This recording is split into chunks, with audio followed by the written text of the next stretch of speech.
Sur l'une des îles les plus reculées d'Australie, l'appétit insatiable d'un animal donne du fil à retordre aux habitants.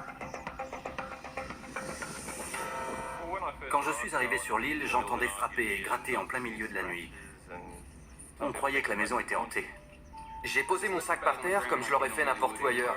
Je suis allé faire un tour et quand je suis revenu, mon sac avait disparu. L'auteur de ces vols à répétition est le crabe des cocotiers.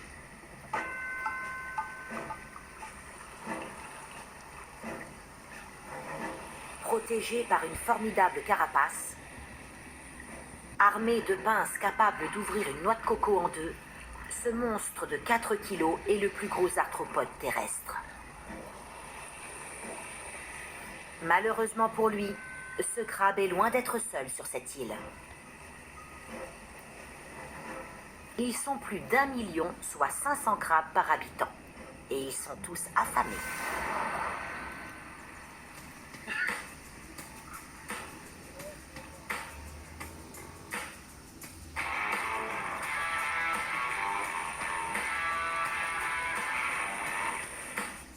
Leur odorat surdéveloppé, leur force physique et leur impressionnante dextérité ont forgé leur réputation de kleptomanes.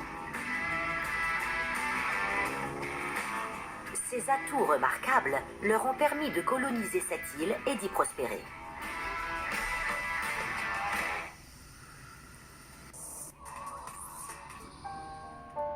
Leur aptitude exceptionnelle à se situer dans l'espace constitue encore un mystère pour les scientifiques. Il semblerait que ces animaux aient la capacité de percevoir le champ magnétique de la Terre, qu'ils s'aideraient du Soleil, de la gravité terrestre ou encore des étoiles.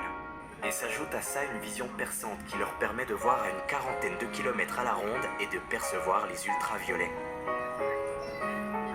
Ces oiseaux cachent d'ailleurs des capacités cognitives insoupçonnées.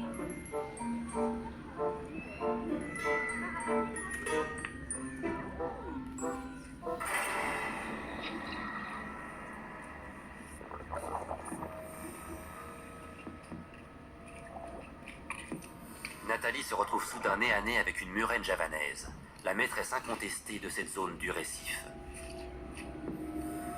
Mais une murène peut en cacher une autre.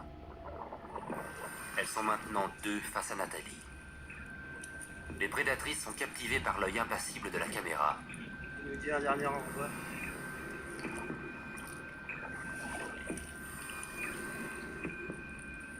Klaus sera le premier à être inspecté.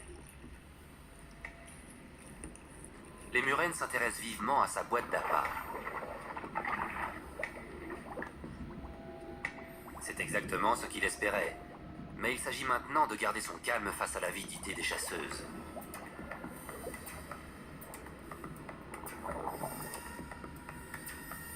Sur les dents des murènes, les bactéries prolifèrent. Une morsure peut être très grave. Et l'infection qui pourrait s'en suivre serait bien pire encore.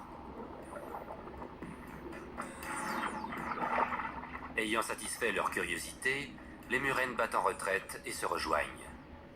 Elles relâchent la mâchoire, mais ce n'est pas un signe de menace. Comme la plupart des poissons, les murènes ouvrent la bouche pour laisser passer l'eau dans leurs branchies.